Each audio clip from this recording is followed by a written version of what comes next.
Bienvenue dans Célite, coaching en vente SaaS à l'ère de l'IA. Je suis Florian Nollet, ma mission est de t'aider à propulser ta carrière et tes revenus en tant que commercial SaaS. Ensemble, on va explorer les meilleures techniques de vente B2B et découvrir comment l'IA peut décupler tes résultats. Es-tu prêt à révéler ton véritable potentiel de vendeur? Alors, allons-y. Bienvenue dans ce nouvel épisode.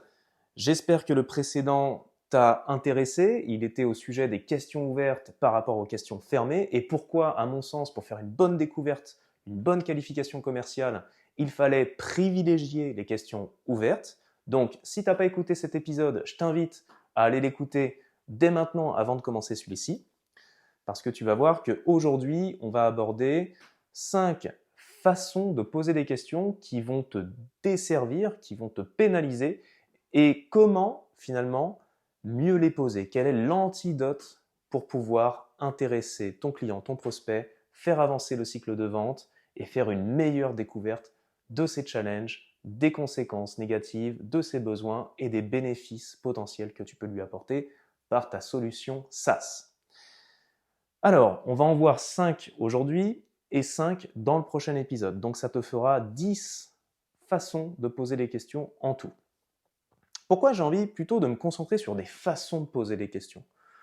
Parce qu'en fait, je trouve que sur Internet, beaucoup de coachs ont tendance à vous proposer, vous les sales, à te proposer, à toi, cher auditeur, en fait, une liste de questions toutes faites, du style par exemple, voilà les 50 questions qu'il faut absolument poser quand on est en rendez-vous de découverte. Voilà les 30 questions qu'il ne faut surtout pas poser, sinon on perd une vente. Et pour moi, j'avoue que c'est un peu du marketing, de mon point de vue. Pourquoi? Parce qu'en fait, te donner une liste à la Prévert de questions, pour moi, c'est pas du tout efficace en fait. C'est pas ce qui fera de toi un bon sales ou une bonne sales. Pourquoi? Parce qu'en fait, c'est pas à travers du par cœur que tu vas maîtriser l'art de poser des questions. J'y crois pas une seule seconde. J'y crois pas. Pourquoi? Parce qu'on n'est pas sur quelque chose du type apprendre une table de multiplication. Là, on est dans du relationnel, on est dans de l'écoute active, on est dans de l'empathie, on est dans de la créativité, on est dans de la, comment on appelle ça, de la répartie, on est dans de la curiosité, on est finalement dans du savoir-être plutôt que du pur savoir-faire qui consisterait à dire ok, j'appuie sur une commande, voilà ce qui se passe, boum boum boum, j'appuie comme un robot, je lance mes questions tout apprises par cœur et je les enchaîne et je les déroule et ma découverte va bien se passer. Non, j'y crois pas une seule seconde. J'y crois pas.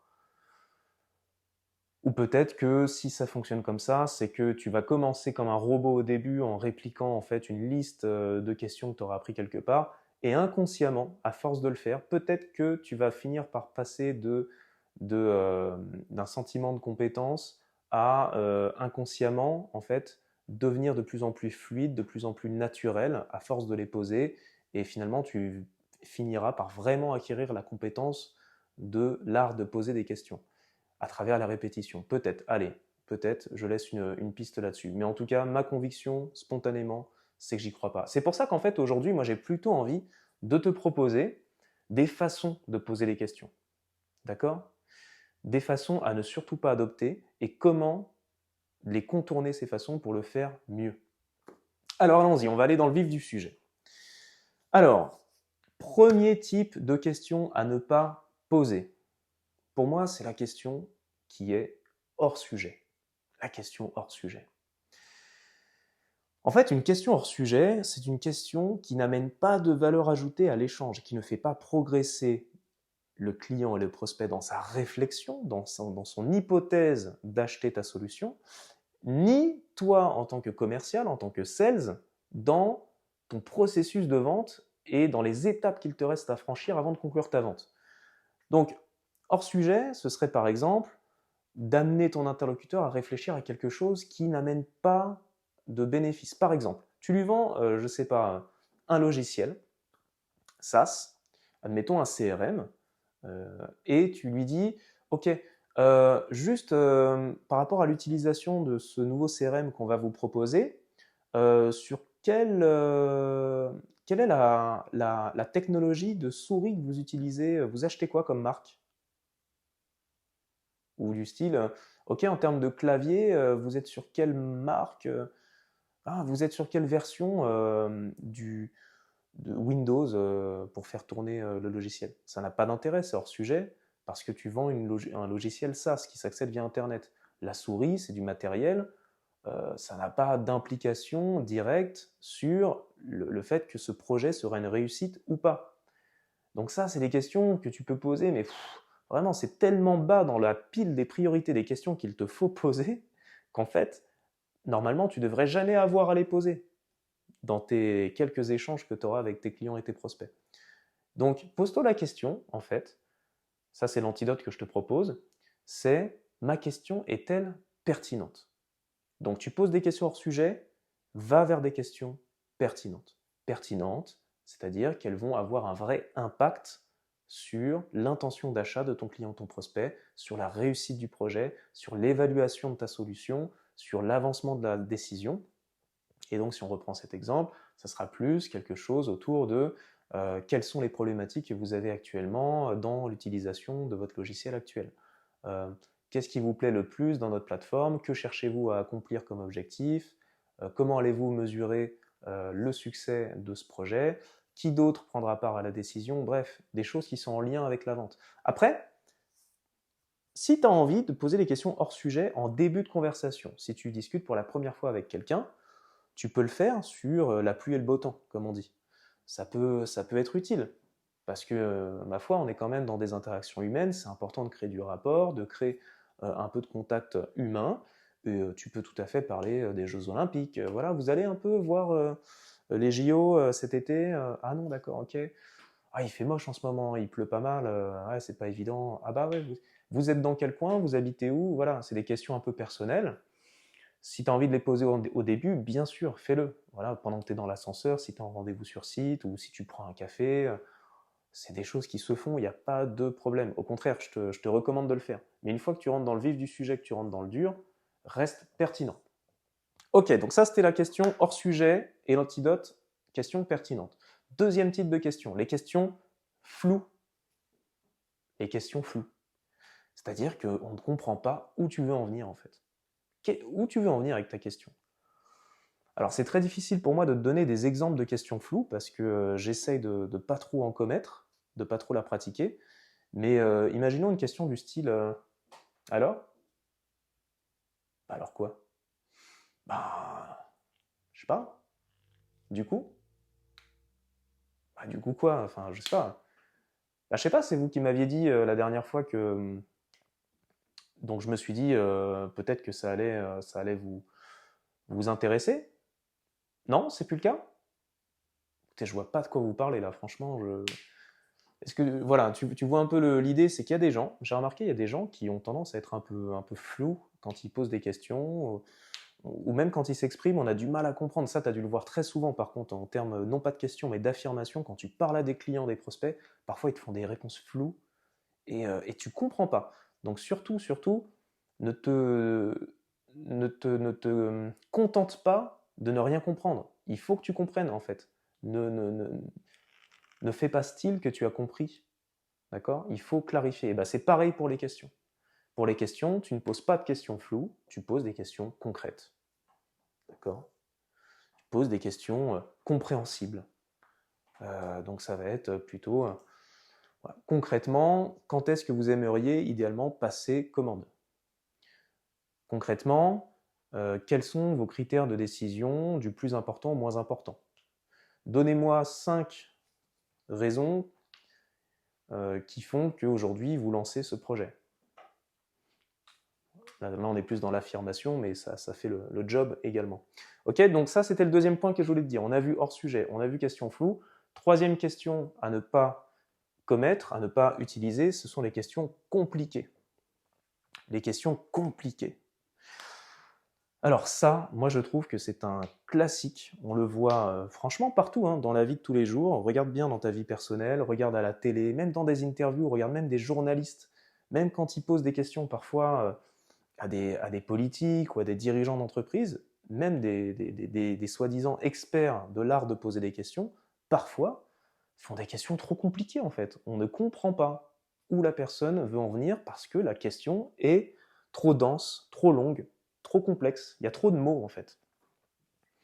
Donc je te donne un exemple. Imagine que tu sois un directeur informatique et là je te dis ok, alors, si j'ai bien compris, vous avez besoin de ce logiciel pour le mois de mars. Néanmoins, comme on avait vu précédemment que le mois de mars, c'était peut-être compliqué parce que vous partiez en effet en séminaire à Monaco pour une semaine. Est-ce que ce serait peut-être pas possible si potentiellement on pouvait plutôt décaler la mise en œuvre au mois d'avril qui est un mois un peu plus propice parce que forcément il n'y a pas d'événement sur cette partie-là. Qu'en pensez-vous? Est-ce que c'est possible? Trop compliqué, trop long, trop long, trop long, trop compliqué. Va droit au but. Est-ce toujours, tu peux même une question fermée, pourquoi pas? Est-ce toujours bon pour vous un lancement au mois de mars? Oui, non. La personne te dit non. Ah bon? Quelle autre période pourrait le faire? Voilà. Pouvons-nous programmer telle mise en œuvre sur le mois d'avril? Qu'est-ce qui vous empêche de le faire sur le mois d'avril? Comment fait-on pour le faire au mois d'avril? Quelque chose de simple, beaucoup plus clair, beaucoup plus efficace, je trouve. Je ne sais pas ce que toi t'en penses. Ensuite, quatrième type de question, les questions redondantes. Les questions redondantes. Question redondante, c'est, tu vois, même là, je viens de te dire 3 fois le mot redondant, pour que tu te rendes compte à quel point ça fatigue. Les questions redondantes, eh bien, ce sont des questions qui ont déjà été posées, en fait.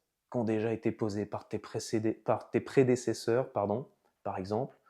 Il y a des boîtes, malheureusement, dans le SaaS, on le sait, il y a beaucoup de turnover, c'est-à-dire que beaucoup de commerciaux quittent leur employeur pour partir ailleurs, sur des faibles périodes de temps. Du coup, les clients se plaignent parce qu'ils voient parfois dans la même année jusqu'à 3 commerciaux pour gérer en fait leur contrat, pour gérer leur usage de la plateforme et les accompagner vers d'autres solutions. Et ils sont fatigués, ils n'en peuvent plus. Donc si tu poses des questions qui ont déjà été posées, plusieurs fois par ton management avant toi, les autres commerciaux, etc., ça les fatigue. Après, j'ai envie de dire, c'est pas de ta faute dans ce cas-là. Parfois, tu n'as pas de contexte, tu reçois aucune information. Ça m'est déjà arrivé quasiment 9 fois sur 10, hein, où en fait, quand je reprenais des postes où il y avait déjà un sales qui était passé avant moi, c'est très rare de trouver de l'historique, des notes.